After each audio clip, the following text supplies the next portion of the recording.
Thank you very much. I don't know in that bio, they should have, they need to say it was the past president. Not that I'm not trying to be political here, but I just want to make it clear what president I worked with. And had the privilege also to do a lot of work with President Bush actually during the HIV/AIDS days in Africa and so forth. And then a funny little thing, I just moved to Washington in the year 2000, been there 3 weeks, got invited to breakfast with President Clinton. And I go, this is weird. I'm sure this makes up. I shouldn't be going there. And so some of my friends said, well, in the DC area, look, you can't get anybody to come to breakfast with him. You're on the D list. You had to finally go down that far. So, but it was I went anyway, obviously, and it was quite interesting. You ever wonder about his charisma? Is this working here? If you ever wonder about his charisma, it's for real. I didn't think it was until I got in his presence. It's there. So anyway, great to be with you today. And what Tom just shared could not be more appropriate for where I'm going with this morning. So the Holy Spirit's already at work, guiding in what He wants all of us to hear and to live out and to say. So this morning I have entitled this Challenges in Christian Higher Education. Now, I don't need to tell you that because there are a lot of challenges that we're facing this day. But there's also some hope. And there's also some things that I think only Christian higher education can do. And then I'm going to go a little bit deeper in a Wesleyan Christian higher education. What does that really mean out of our theological context from which we work? So as April just read, I've been on the Council on Faith of the World Economic Forum. Now, the World Economic Forum, as you know, meets every January in Davos, Switzerland. It brings in 2,500 leaders of business people, CEOs of major corporations around the world. We're talking about the powerhouses and heads of state. And this is there are 2,500 who attend, 2,000 come in their private jets. So you get a bit of a picture of what this is about. They make decisions, my friends, on how we're going to live. We just don't know it because we read it once a year in the paper and somebody says something about it and we see it on TV. But major decisions are made. So a few years ago, they realized that religion is a problem around the world, that wars are over religion. Now, most of these are just totally secular people. They don't subscribe to any particular religion as such, but they look at the world. And so they have councils that feed into their agenda. About 1,000 people sit on these various councils, such as councils on oceans, councils on oil, councils on gas, councils on climate. It just goes, you can just name every single council, everything about the world, and there's a council on that. And so as they began to read about religion, they suddenly began to think, wait a minute, this is serious. We need to put together a council on faith. And so the council on faith was not just a Christian religion, it was various major religions in the world, and I was invited to be a part of that council on faith. And so one of the things that they discovered, though, that I think is very fascinating is, and I put this slide up, by the year 2050, 90% of the world will be religious. Now, when you think we're in a battle right now regarding secularism and religion or faith. But their studies show that by 2050, 90% of the world will be religious. Doesn't mean they're going to be Christian necessarily, but they're going to be religious in some way. And I think this says, when I'm sitting here with people of faith, that this says this is how we were made. We were made with a God vacuum. Humans are made with a God vacuum. So they're going to find that God vacuum someplace, whether it's in Jesus or whether it's in Buddha or whether it's someplace else or Muhammad. It's going to be, there's going to be a vacuum someplace, Allah. So that's where I see where we are. So when they did that, then out of that they said, we've got to have a council on faith. And so our meetings were always in Dubai or Abu Dhabi, which I must say, it was nice to go there since the World Economic Forum paid the first class ticket to go there. I never The Wesleyan Church never paid me first class tickets. And, or even business for that matter. It was the cheapest thing you could find back in the middle seat going to Australia. But it was fascinating. So I began to look at this. And where does faith fit into this? Well, as we began to work on a variety of things, one of the studies came about was that countries that, and the data, this is a data-driven organization, but religious freedom suddenly began to raise its head and began to do a lot of studies regarding religious freedom. And countries that have religious freedom through the data found that countries that have religious freedom, now I don't mean, when we say it here, we hear people yelling only about Christianity. I'm talking about all religions, but freedom for all religions, that they had economic growth. Well, that began to get the attention. When there's economic growth, okay, that's because we worship that. And so, well, then maybe our country ought to take a look at religious freedom. And also, I did a blog with a person on some research that had been done, that countries that had religious freedom also had gender parity. Because there's a whole council on gender, of course, obviously, at the World Economic Forum. So we began to do some work together. Now, I found also fascinating now, and I would encourage you to Google and read his stuff, Brian Grimm, G-R-I-M.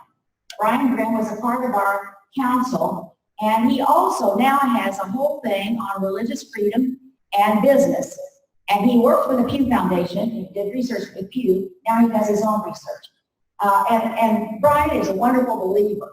And just a little parenthesis here, when we were together at a break one day, I was like, where are you going to go when you leave from here? I said, oh, I'm going down to a little college in Kentucky called Asbury to speak for chapel. And he said, oh yeah, I know that college. I said, no, this is in Wilmore, Kentucky, you know. He's in D.C., you know, in northeastern or from Boston. But he said, no, I know that. He said, I almost went to that seminary. I said, oh, really? And then he began to tell me a bit of his life journey and faith, which was a wonderful, wonderful story. So Brian is great. So you will see a lot. He's talking about a lot of this data. There's a lot of this data. There's a lot of things on religious liberty, religious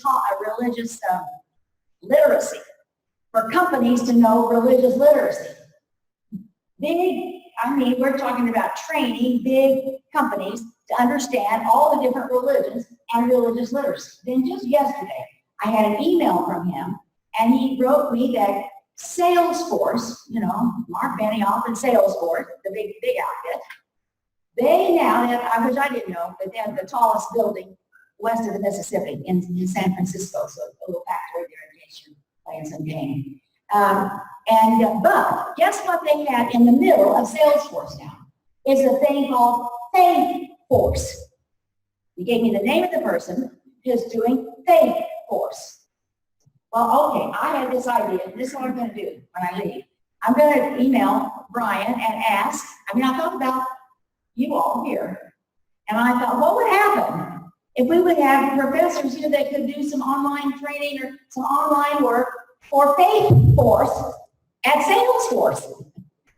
They need this kind of training here. And all of this kind of thing is integrated with faith. What does this really mean? So this is where some of the policy things that I think, when we're looking at Christian higher education, how this intersects with the fast-moving world in which we're in.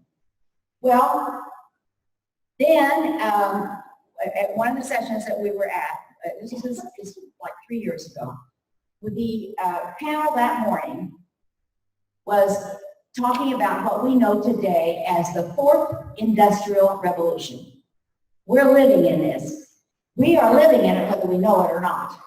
And it's impacting literally everything you do, everything your students do. It's impacting literally our entire society. So if you want to Google the fourth industrial revolution, I encourage you to do that. And there's a little booklet online by Klaus Schwab, K-L-A-U-S, he's German. He's the founder of the World Economic Forum in Germany. And S-C-H-A-A-W-D, I think it is, or something. I don't know, you can figure out how to spell Schwab. And so the fourth industrial revolution is this. We are in the beginning of a revolution that is fundamentally changing the way we live, work, and relate to one another. Now, one of the things that that's happening in this fourth industrial revolution is that it's moving so fast and constantly. So that day, as we were listening, I got very depressed because this is a revolution that will soon not need humanity. We will not need humankind. And so, as a result, they went on and saying the result of the fourth industrial revolution is that people will move into nativism, tribalism. We're already seeing that. Nativism, tribalism, isolation. And so we went back to our little faith group, went back to our room that day after all this and just like, what in the world is going on? Well, Klaus Schwab came into our room, the very room, and he said, and I don't even know his faith, anything about it, but he said, I want you to know, I was thinking about you all, and he said, I want you to know that in the midst of what you just heard, faith will be the only safety net people will have. Now, what does that say about us? We just heard that we're disciples of Jesus. We're Jesus incarnate here. I mean, we're in the incarnation of Christ in this world today, sitting around our table. Faith is the only safety net people will find. And then he went on to make this statement. I have it up there. Values cannot be justified by the intellectual process alone. Faith must be involved. Now, he's a secular man. I don't know exactly, but he knows enough about faith and has enough confidence in faith that we have to have it. Well, we're already seeing ethics. There are no ethics. I mean, the revolution is moving so fast. We're having to catch ethics are having to catch up. Values are having to catch up. All of this is happening and so fast that we don't have that. And he is saying we only can have values because of faith. So this is I'm here at 40,000 feet, but I want you to know that this is what's trickling down. This is what you're dealing with, and this is what we're all dealing with. And I want to encourage you, you're in the right place at the right time, in the right time of history. So this is where we are. So if you go on to look at then the fourth industrial revolution, I think I skipped a slide there, but it looks like you're keeping up with me. So I want to just read a few things. I've got a few points about this, so if you'll bear with me as I just read this. Of the many diverse and fascinating challenges we face today, the most intense and important is how to understand and shape the new technology revolution, which entails nothing less than a transformation of humankind. We are at the beginning of a revolution that is fundamentally changing the way we live, work, and relate to one another. In its scale, scope, and complexity, it is what's considered to be the fourth industrial revolution, unlike anything humankind has experienced before. We have yet to grasp fully the speed and breadth of this new revolution. One of the things they talked about is, and we see this now, big companies, and now they're merged with another company, and they talked about how new business people already know this, but how they referred it to the fast fish will eat up the slow fish. You got to move faster, you're going to be eaten up by somebody else, and we see this constant movement all the time. We're witnessing profound shifts across all industries, marked by the emergence of new business models, the disruption of incumbents, and the reshaping of production, consumption, transportation, and delivery systems. On the societal front, a paradigm shift is underway in how we work and communicate, as well as how we express, inform, and entertain ourselves. Equally, governments and institutions are being reshaped as our systems of education, healthcare, and transportation, among many others. New ways of using technology to change behavior and our systems of production and consumption also offer the potential for supporting the regeneration and preservation of natural environments, rather than creating hidden costs in the form of externalities. The changes are historic in terms of their size, speed, and scope. While the profound uncertainty surrounding the development and adoption of emerging technologies means that we do not yet know how the transformations driven by this industrial revolution will unfold, their complexity and interconnectedness across sectors imply that all stakeholders of global society, governments, business, academia, and civil society have a responsibility to work together to better understand the emerging trends. So what we're seeing here is we're no longer operating in silos. We have got to work cross-sector. And I see this here in this institution as well, and at all higher institutions of higher education. We are going to have to work across our silos, and that's hard. But if we hope to make Southern Wesleyan the institution for now and for the future and moving forward, we're going to have to do that. And we are going to have to think in new ways and how we accomplish it.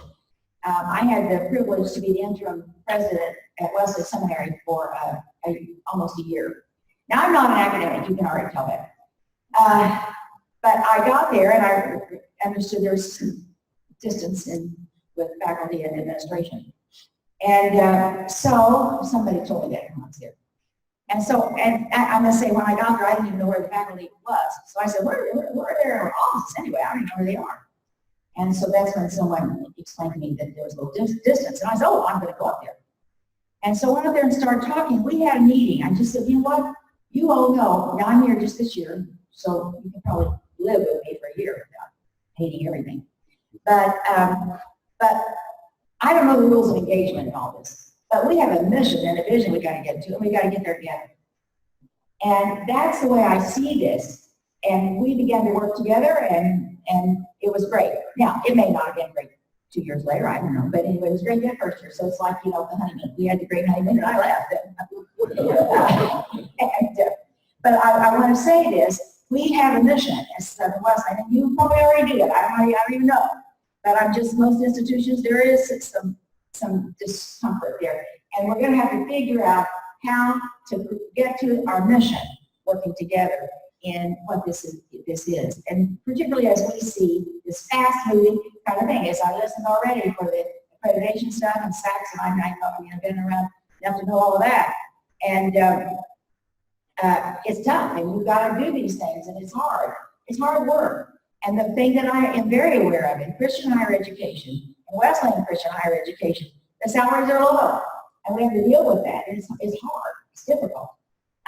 In fact, I just spoke out in Montana. I just got here last night from Montana, and I spoke with the public school system out there. And that's one of the things I regret, that our society has become, we'll pay basketball players a high amount of money, and we will not pay educators anything. And yet they're holding the very core of who our future is. And so if I were back, I used to teach. Actually, I was an elementary school teacher when I started out. And if I were there, I would have been on the streets marching also for more salary, higher salary. Because if that's where our values are, we've got to speak what our values are in the society. So I was just not giving you a political statement, political speech. And I believe in public education too. So anyway, there you go. And I believe in private education. I believe in all of them.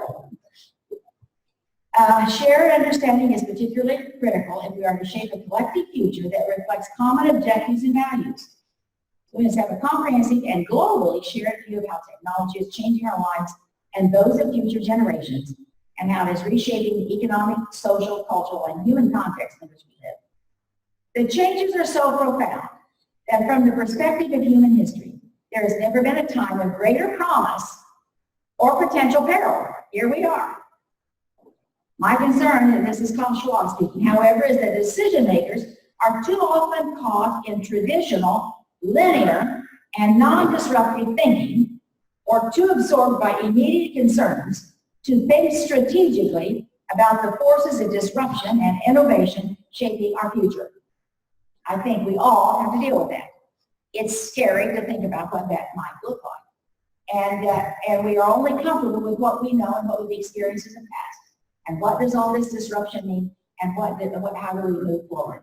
Well, I think the big question to us today is the fourth industrial revolution is changing everything, from the way we relate to each other, to the work we do, the way our economies work, and what it means to be human. We cannot let the brave new world that technology is currently creating simply emerge. All of us need to help shape the future we want to live in.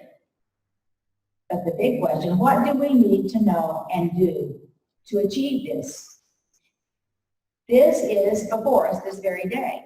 And it doesn't mean anyone out there has the right answer. It says you have the answer, because we can shape this.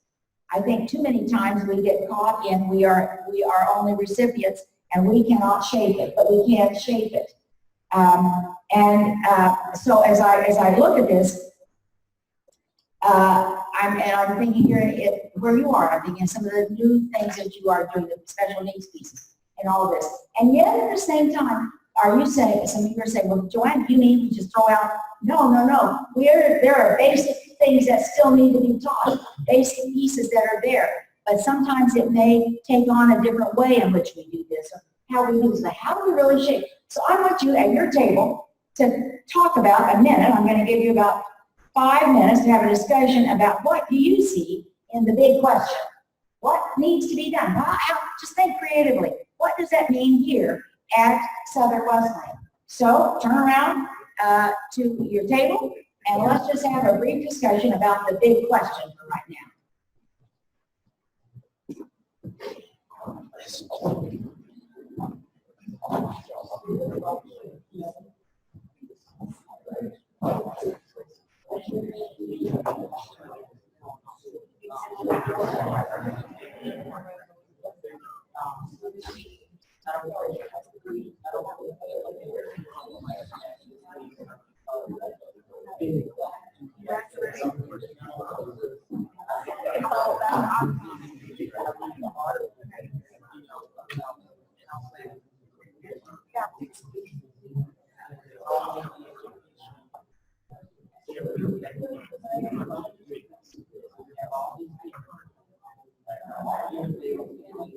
How do we adapt?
Okay, about 2 more minutes.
Okay.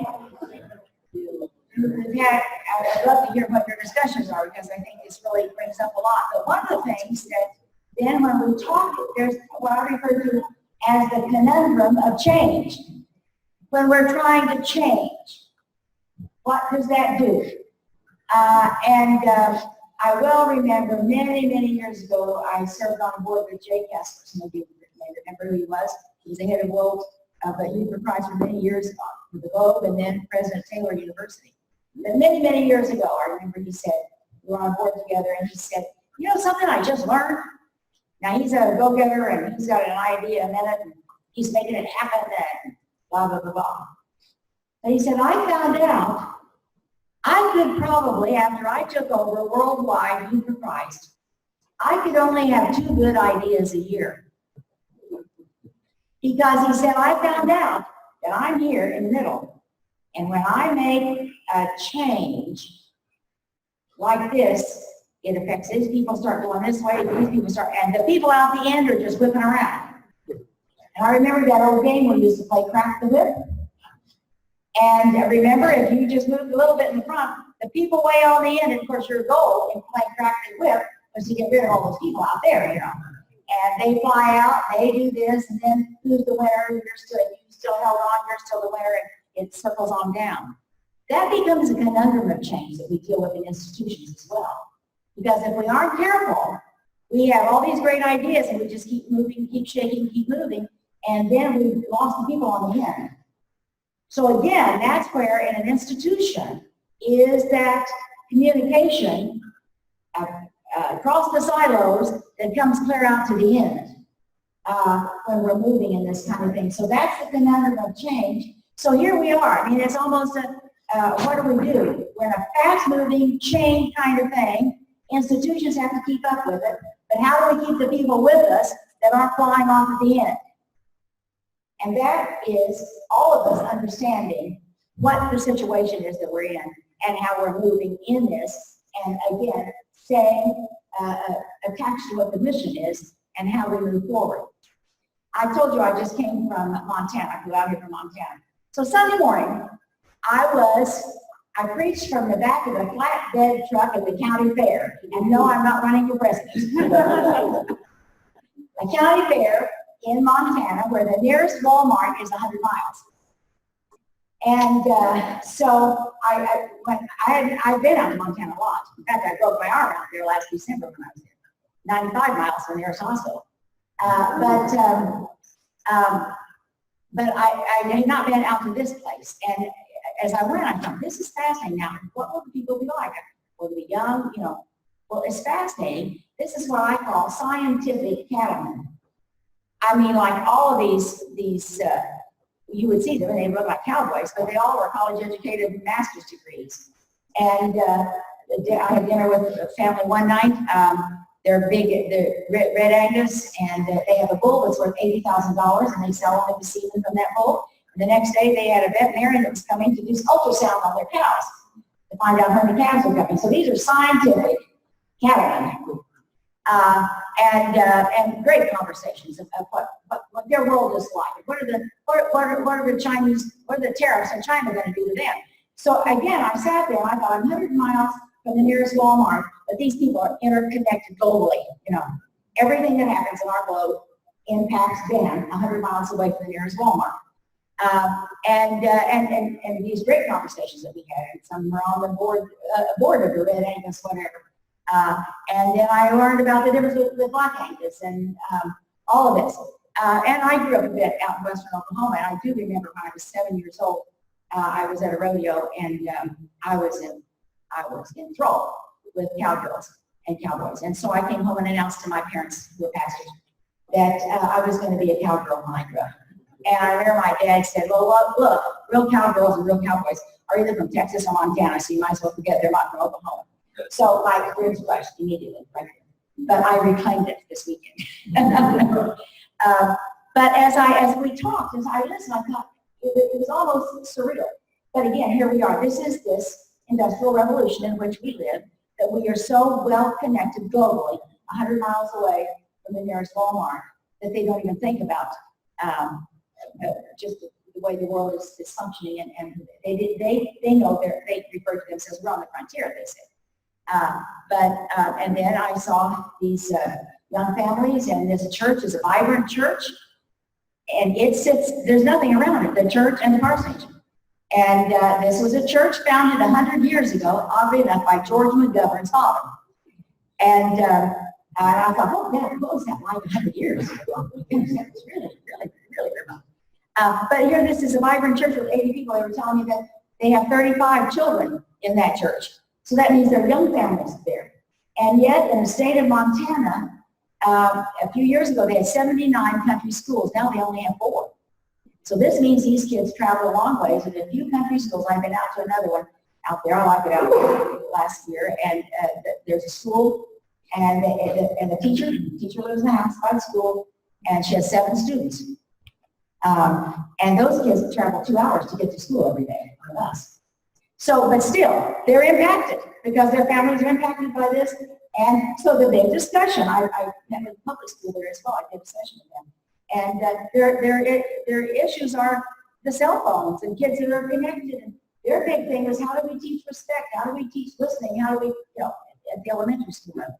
So some values there that still, in the midst of this, the values still must be there. So as I look at this conundrum of change and how we do it, is very, very significant in how we do it. And then the students that you get, how they have been impacted already by this. I'm thinking of, for example, already Facebook. You check a like, then you're going to get everything that believes that way. So we already have tribes. Twitter, whatever you click and whatever you retweet, then you constantly get that fed back to you. So we already think everybody thinks like us. Then just think about that with students who are coming to you, who already have that. Then it's very hard for them to bring in additional information that's not how they think or what they think is quote unquote truth. I want to say another thing too. The last couple of weeks, there have been like some famous Christians, and I liked what Tom had to say regarding this, that have thrown away their faith, young ones. And I looked at both of them, and I thought it was because they didn't deal with the complexity of what faith is. Complexity of what it really means to be a follower of Jesus. They had all the right answers, quote unquote. I mean, it would be almost like a catechism. This is the question, this is the answer. And suddenly they're running into complexity. And so just throw all the faith out.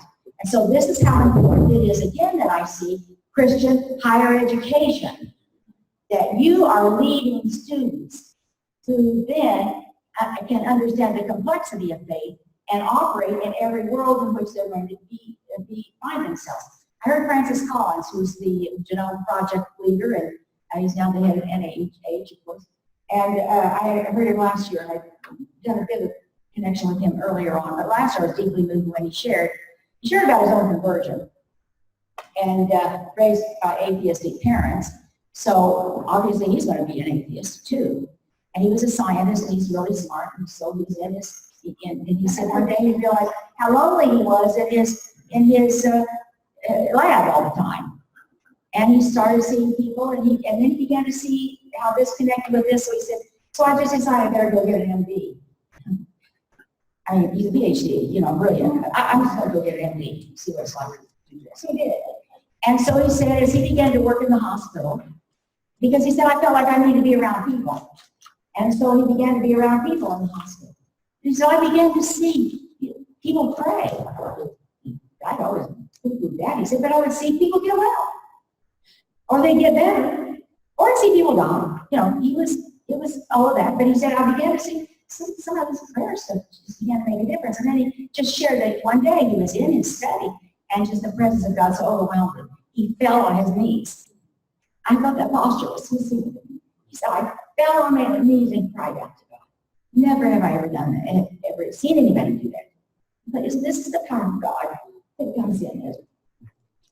But he went on to share that when he takes in residents and students, particularly from Christian education, and they have this great divide between evolution and creation, six-day creation or whatever. And he said, I really try to help them work that through, because I see many of them, when they begin to see all the complexity, all the nuances regarding evolution and all the theories, they begin to see all of this. He said, I see many of them throw away their faith. And he said, I try to help them. I want to work them. And he said, some people can work through it, but this has been such a dogma that they can't work through it. And then they just throw out all their faith. And I thought, man, and I know, and I'm going to say to you people in the science world, I know you get flack from the church. I mean, Mabel didn't say this, but I was the head of the church for 8 years, so I know a little bit about flack and the denomination. But I really hope you will help your students to understand those complexities and those nuances, so that their faith is not just caught in a 6-day creation thing and that's all there is. Am I talking to the choir or am I not? I don't know. But this is what I really hope that you can help them to understand all of these other nuances that are with this, so that their faith is just not connected into that. So then when we move on to, and then I don't want the famous folks that have just walked out, that have dropped out, I don't want them to, I don't want us to have dropouts from the faith because they don't understand the complexities. Do you understand what I'm saying out there? Okay, thank you. I wasn't sure.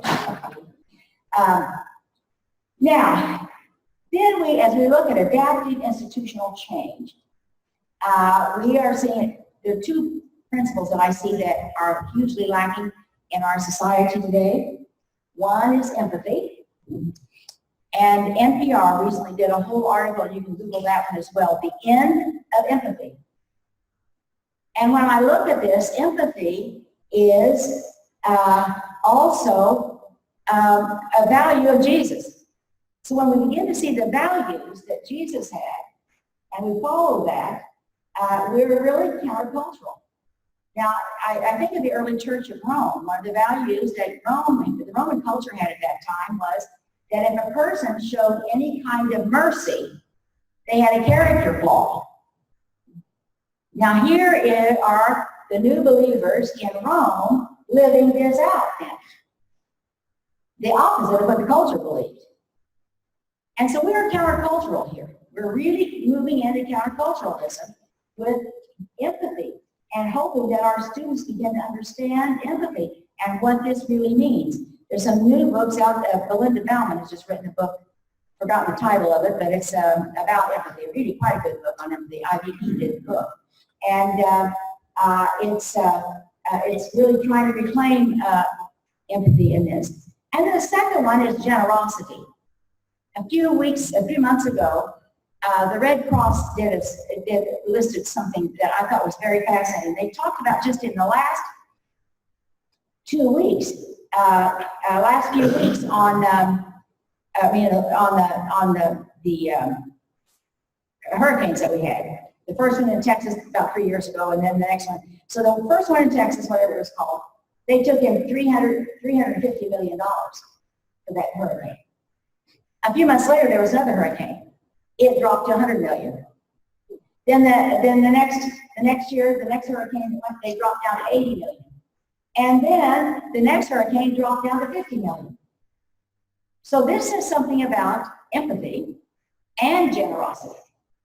And so I'm thinking about, here is what we're dealing with in our society today is, and the Red Cross is, certainly secular, but people give because they feel bad about something, that something has happened. And so we tend to be a generous society, but we're getting more and more greedy all the time.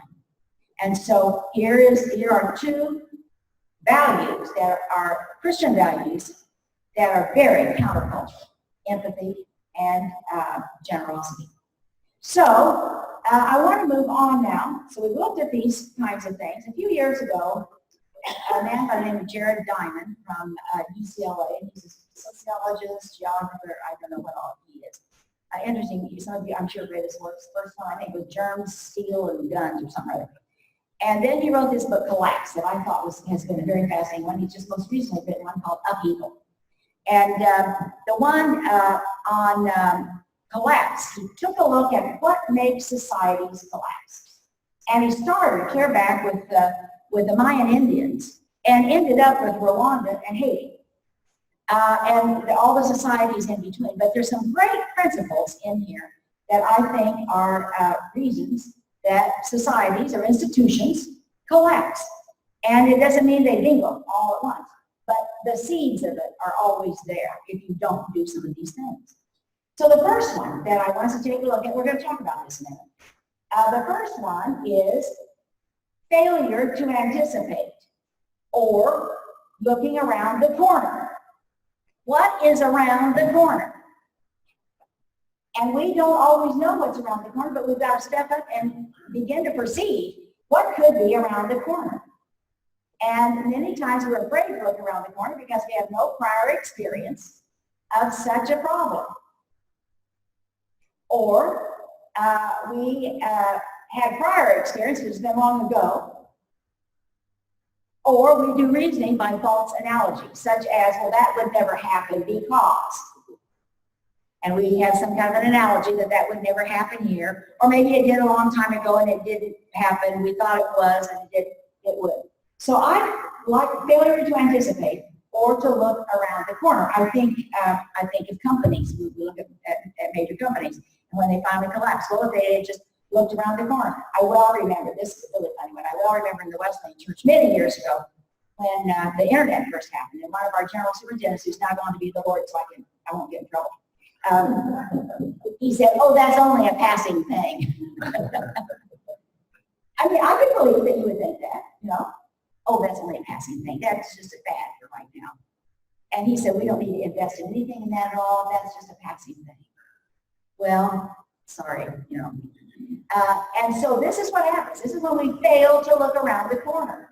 And so what, failure to anticipate, what is around the corner?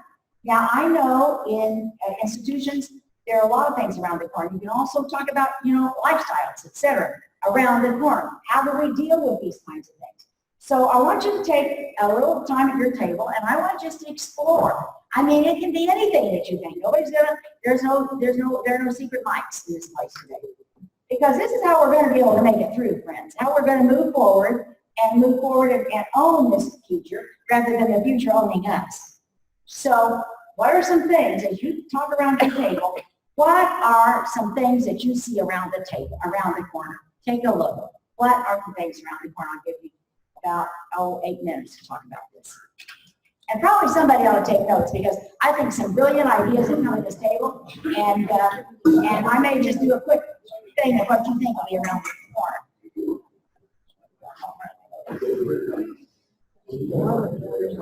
Yeah, I'm going to do that. We'll just take a quick list. We won't have any discussion, because that discussion can come later, but we'll take a quick list of what you think is around the corner. So I'll appoint a secretary at each table. A reporter, I guess that's a better word nowadays.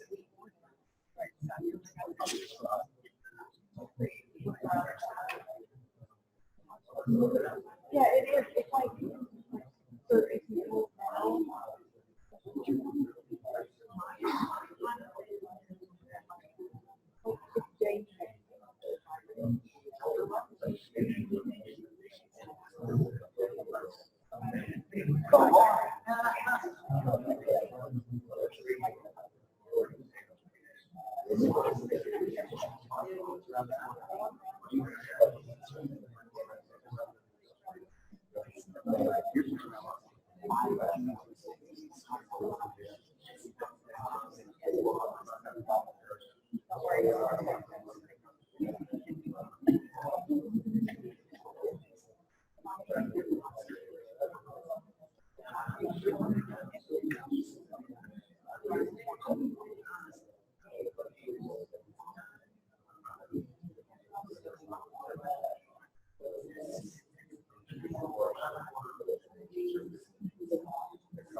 Okay, just about 2 more minutes, and then we'll just let you read off what you have.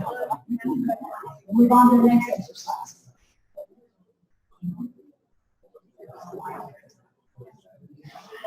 Oh.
Okay, we'll begin.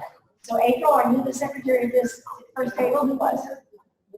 Oh, wow, okay. Okay, so stand up, April. Great, by the way, she's been great to work with. Yeah. So some of the things that myself and these two wonderful ladies talked about, anticipating lifestyle. Those aren't going to decrease. The type of lifestyle we see today will continue to grow and different. It was also mentioned the fact that Clemson, if it were to grow, what does that mean for us? If they take on 15, 20 more thousand students a year, how does that affect us?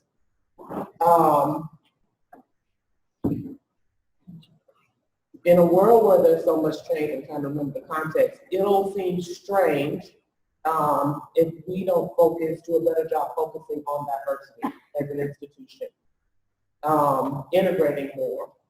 We also talked about, what about majors for later? Yes, we have our majors now. We talk about making them better, but if we were to look around the corner, what would be the majors of tomorrow? What would be needed 4 or 5 years from now, 10 years from now, 20, 50 years from now?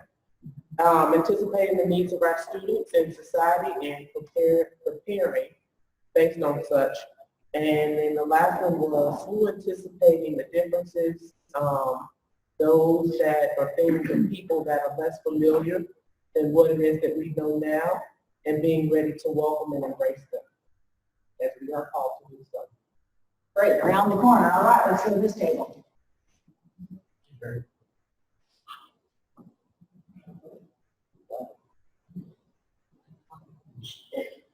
So one of the things that we know about in the School of Business is that big data is kind of becoming really prevalent. That's something that we have begun to anticipate and what we need to include in any future measures and programs that we do. But with big data and data analysis comes an overabundance of information. And that overabundance of information that we see on this newfangled internet that the general superintendent probably has, it requires knowledge application and wisdom in its use.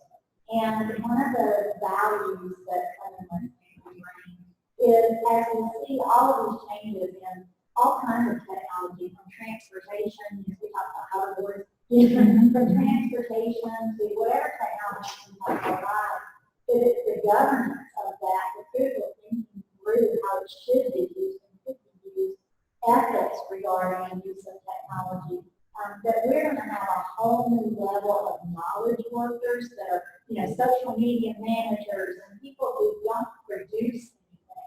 We're going to move away from making of things to a managing of knowledge. But as we do that, are those people managing that knowledge, are those knowledge workers capable of critical thinking, of empathy, of these types of characteristics? And so what we have to bring to the table is not just looking forward to and anticipating the future of what's impacting business, but how can we equip students to manage it ethically and with empathy and with the virtues that we would seek them to use, and really helping them to learn the wisdom of the application of that knowledge. Great. Next table back here. Well, new teacher, and she gets to. A couple things that we looked at, just in education with the way everything's changing, just looking at in the future, will we have more classrooms, simply because you have a lot of students that are in the classroom, teachers, with the educational textbooks and this kind of thing. So just looking at what are ways that we can put our teachers that we're pushing out for Southern Western, how can we get them out there faster? What do we do to support them to just to build upon that? Another thing with technology, because technology is changing so fast, education is changing so fast. If we don't get in there and get our hands in it, we're going to be left behind. And we don't want to be left behind, so we have to move with the times. And that's what I told several people this past week. So we have to be able to get our hands dirty, get our hands in there, and we live with the times, and that's one thing that I want to make sure that our neighbors do too. And then, A residency program, that maybe we could look at a residency program during the fourth year, and maybe have a master's with that residency program, accelerate by having 7-week terms, working as partners with interdisciplinary, like we're doing now with math, biology, social studies, English, yes. And we had to do away with our secondary program, which really hurt us because we're about to put teachers out. But we're working with them now, so if they get their degree, they can take the teacher's exam and still be certified. So I think interdisciplinary things like this, and we still want to have this Christian scholarship within a Christian ethic of care. Business has the servant leadership. I think this is so important when we're at the Christian university and as educators, because you talk about a calling in ministry, there's a calling to be a teacher. It's so important for their leaders. So if we don't do something, then education, I shudder to think what it would be. Good, thank you, and I like that call. I think they're putting everyone through Christian vocation. Lawyers, everybody, teachers, what we're doing in Christian higher ed, business, etc. All right, well, I think that must be the religious group there. Religious group. Yeah. So like with the increased dependence on technology and how that's shifting, we also need to increase intentionally a personal touch and connection, because that's the piece that's going to be left behind. That's what incarnational is all about, in the flesh. The other piece is just from our division, we really need to do more collaboration with other religion or faculties and the other Wesleyan institutions, because we're all after some of the same students, and there might be some ways that we could do creative things. Good. Next, back there. And I don't know what your discipline is back there, so. Social science. Okay, great. And one of the biggest things are the quarterly demographic changes. Yes. Especially in the 5 or 6 years, I think they're decline. Good, okay. I'm losing track of the table. Yeah, next, The first question is kind of like, are we talking about as an institution? Are we looking at the institution? Or are we talking about within our department, as a science department? And so we put it all in together. Good. So part of the thing is we are hearing enrollment, long-term enrollment, being down. So this is an institutionalized, but the truth is our students behavior, so our students are the factor. We're at the healthy institutions, it's all around fun. And so we look at marketing aspects. And so with marketing, one of our clear pictures is we feel like as a science department, it's really difficult for the marketing to be clear of what all we can offer to our students, because even though we're a smaller university, we have a lot going on with our science department, and the students aren't clear about what we're trying to do here. And so one of the things we started talking about our counseling class, the library counseling, and that we started recruiting as a service project for students to go with us and help to market. Those in science classes at high school have shown their junior year, not senior year, but other years, like that, and catch them in the aspect of we're right here, like are we marketing to me, are we marketing to Liberty, they're right here with us, and saying, please don't forget, we're right here, it's coming next door, we did it, and I'm glad with it, so I get it too. And so we're trying to make sure that we open that door, that we're a Christian institution, right? We're doing service in the one week that we want to embrace what can we offer, but at the same time, if the market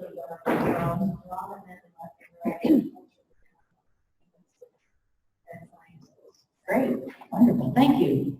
At the table right here. Yeah, right there, huh? A weird combination of the education people and timers. And we, of course, just started to talk. And we were discussing alternative reserve days and different things. We talked a little bit about, and the deal with that was how do we maintain, find, develop teachers who are passionate about the career and not necessarily interested in just getting into the classroom for a few years so they can do something else following that. We tried to discuss how there are issues with students who are challenging as far as not being ready to learn. And how do we approach that here, teach that. We discussed perhaps the necessity of having to move with the times of technology, but still being able to make sure that that's a tool as opposed to something to make things easier, perhaps.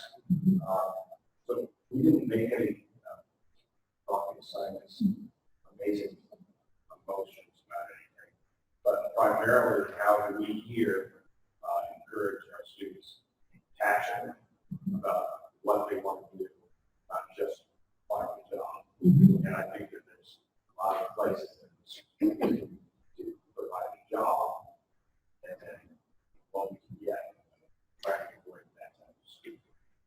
Excellent. You remind me of a teacher that I met, and since I just came from Montana, I'm talking about her. But she came up to me and she said, she's a math teacher, and she said, and I could tell it just came from her. And she's, you know, she's not from out there. She married a rancher, and so she moved out here. And she said, she said, I just love the craft of teaching. She just kept saying those words. I love the craft of teaching, just developing my craft, the craft of teaching. And I thought, what she's giving to these very few students, actually in this small school, where will that really go, you know, after that? Okay, this table. We kept bringing up discernment in two ways. One, adapting and embracing change through the imaginative possibilities of literature, while also respecting tradition, which is something I think that can get lost. When we're going around the corner, we're not learning how to drive or walk again. We're still going to use some of the same skills we had, and that's what history offers as a discipline, division of humanities. And then media communications allows us not only to communicate well, but also to discern the information we're taking in better. And then as a way to sum that up, Paul quoted an 18th century poem by Alexander Pope, "O blindness to the future, kindly given."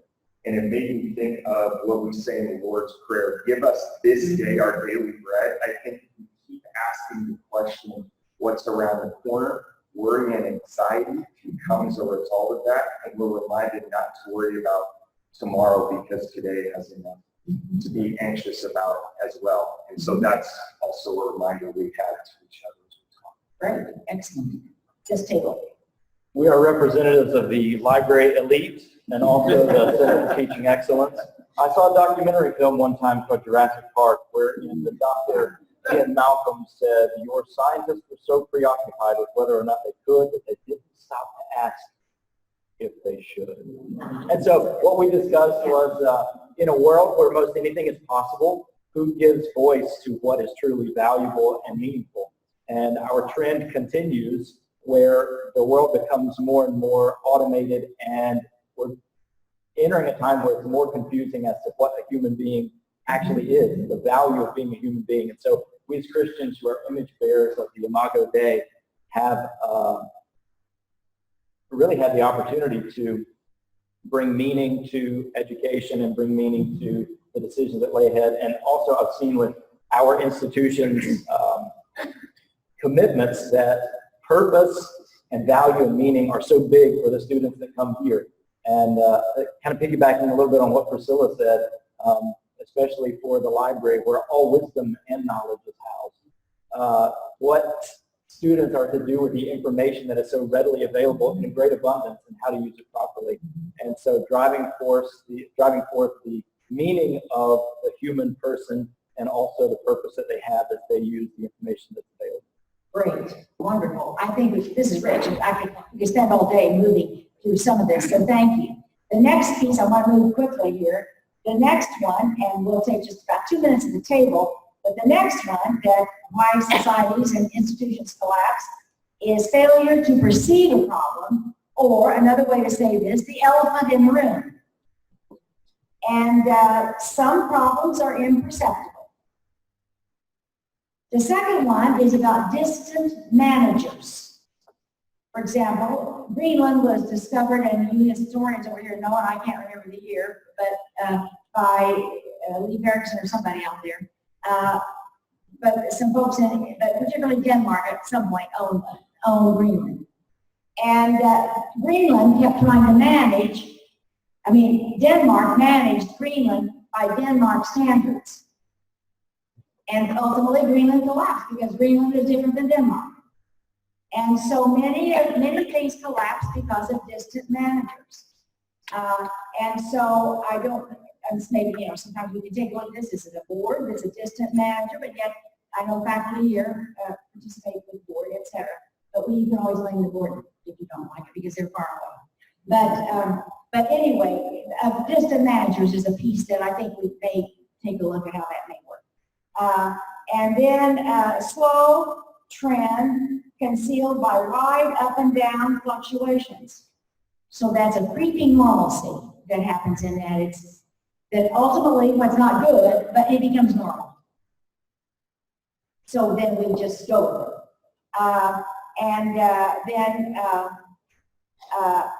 landscape amnesia. You kind of did that with the Mayans, and it just became amnesia. It all looked the same. And then rational behavior, which is selfish, or the tragedy of the commons, which means it's common and it just becomes a tragedy with that whole piece. So I want you to take just a few minutes. I'm not going to have you share it with everybody, so you can secretly share with your group. What's the elephant in the room? And as you see this, and where we are moving forward, maybe there's no elephant in the room. But what would be an elephant in the room, as you see, again, as we're proceeding, how do we move forward? How do we not collapse? What's an elephant in the room that at some point we need to address? Budgets, of course. I know that's certainly one. And so if you want to just quickly talk, I'll give you about 5 minutes on this in your group. And feel free to share. You're not going to say it out loud. And if you later want to come and talk to April about it, feel free to do that.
You can argue it whether she doesn't like it.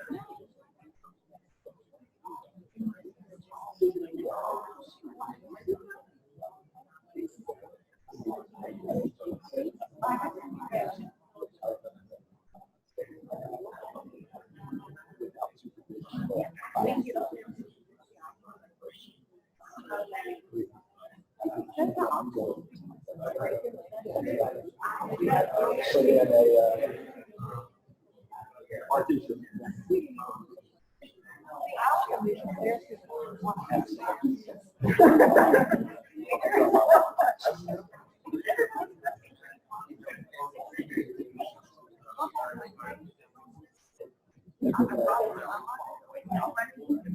It's like a pioneer thing. Water.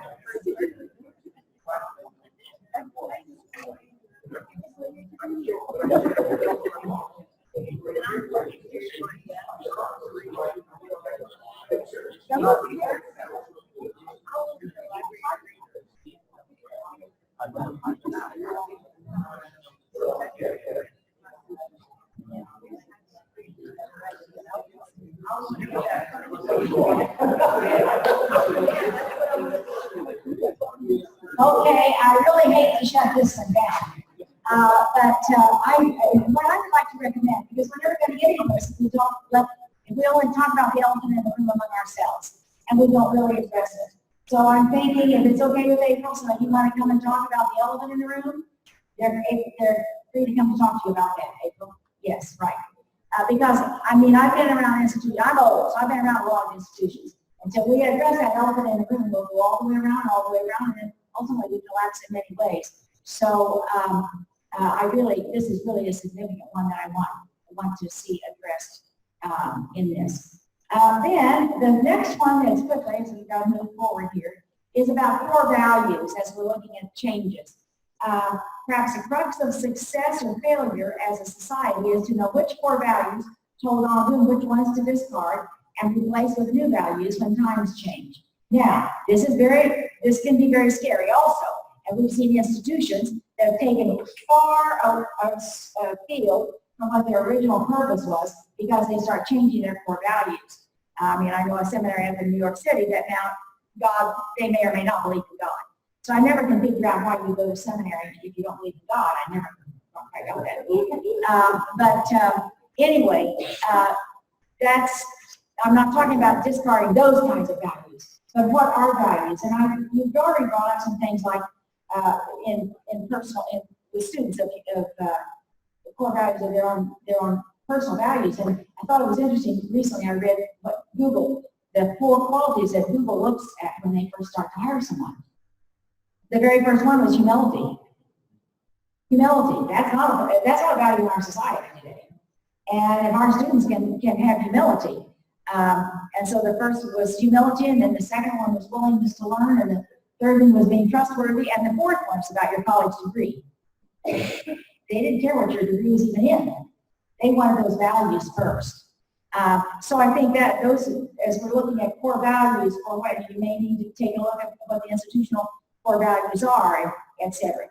Then the next one I think is very interesting. This calls for a leader with a different type of courage. And I'm talking about you as leaders. I'm not talking about the institutional, the president, or that kind of thing. I'm talking about you as leaders as you're working with students. This calls for a leader with a different type of courage to anticipate a growing problem or just a potential one, and to take bold steps to solve it before it becomes an explosive crisis. Such leaders expose themselves to criticism or ridicule for acting before it becomes obvious to everyone that some action is necessary. And I think this is very significant as we take a look at this. And then I thought this study that they did regarding societies, and also James Collins brings this out in his book, How the Mighty Have Fallen, is that the seeds of the demise of these societies, as well as institutions, the seeds of demise were already when they were at their highest level of popularity and achievement. Because, oh, we're sailing, we can never fail. And at that very time, already those seeds of failure are there. When we're not anticipating, looking around the corner, and when we're not addressing the elephant in the room. So I just want to say briefly, John Wesley, some words that John Wesley had to say regarding higher education.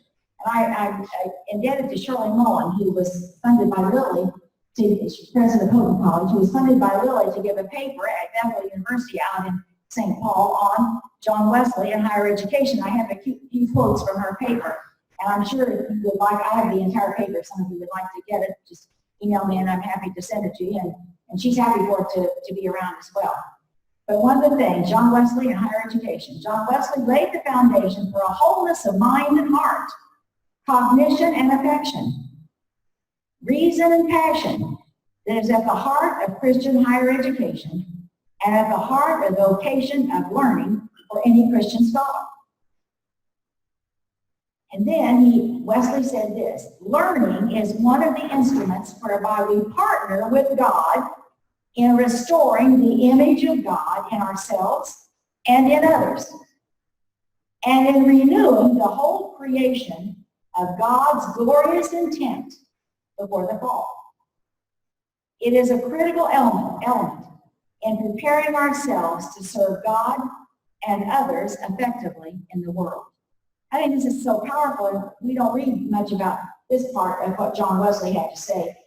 You know, he even wrote a book about medicine as well. So he's brilliant and had so many things in different, but we haven't spent much time on what did John Wesley have to say about higher education. And of course he was an Oxford Don, so that was part of his background. And I love this part that we have been called to restore, bring the glorious intent before the fall, what God intended before the fall, through the very work that you're doing day after day after day in this. And then I just want to briefly close with us personally. As we're doing this, it's still, and I think Tom brought this out also, but it's still about our personal life of falling in love with Jesus, staying in love with Jesus. Now, I'm going to tell you, as you know, I deal with, I'm kind of running around the world doing things, and I was grateful Andrea went with me to the border, El Paso, Juarez border in April. And I've been working much in immigration pieces and issues of racial reconciliation and all these kinds of things. And you really get caught in that. And you know you're doing the work of God. But somehow, Jesus is there. But somehow, really loving Jesus, apart, I mean, knowing that that's it, but that's got to be the focus, or you don't have the strength. And I found myself really worked up on a lot of things. And I think we should be worked up through the hands and feet of Jesus and what we see coming into humanity at this time. I have a friend, some of you know Keith Springer, he's a professor at Indiana Wesleyan University. You know Keith, before he's married, he worked with us in Kansas City, actually, planting in the church. And every once in a while, Keith will put on Facebook an old hymn. And I've always thought Keith just did this for nostalgia purposes. And, you know, you'll look at that old hymn and, oh yeah, I know that, I remember that, you know, and people will respond. So this one thing you put this hymn on, and if you're under 65, you've never even heard this hymn. So that excuses everybody in this room. But the title of that hymn is The Stranger of Galilee. And so I looked at that first line in that hymn, and I thought, now that's really funny. I know it, I could see in my heart. I used to play the piano, I can remember how you could do the runs. And, but the first line says, in fancy, I stood by the shore one day. That's weird, intense words. You know, you sing songs and you know what those words mean, and it's like, I'm going to look that up. So I Googled the song, and yeah, that's what it says. And suddenly I started reading the words of that song. Sorry, I'm getting a little choked up myself. And then I clicked on to a Mennonite choir singing this hymn an acapella. And it talks about the works of compassion, the works of love of Jesus. And then the chorus goes, and I felt I could love him forever. And that day, sitting in my chair, in my house, I still am overwhelmed with love for Jesus. Realizing that the tough justice issues and everything else we're dealing with, ultimately, it doesn't go away. It doesn't mean we just now become isolated. But we're in love with Jesus. And that power comes and strength comes to continue on. I pray that for you today. That all the things that you're doing, dealing with students in new, ways we've never seen before. Lights, all. And that power will come because of your love for Jesus that will flow. Don Joe, that you all know, did a study one summer of all the sermons of John Wesley. And he read every one of them in his study. Now, I've never done that, so I don't get my John Wesley button. But he said, when I finished reading all these sermons, love came through like a tsunami. And I just pray that as we go out in this world, and you're out in the world because the world is in your classroom, that love of Jesus will come through like a tsunami. Because that will be the only healing force that God has, and it's coming through you. And he's chosen you at this time of history to be where you are. Let's pray. Lord Jesus, I thank you for this great group here, how you selected them. And Lord, I just feel like I need to pray for more finances for this place. As I look at people here that have given their life and continue to give their life of service, I pray that there will be even financial rewards that come for what they're doing. And you know out there who needs to be. I think it's students that need to be here, but they can't because of financial reasons.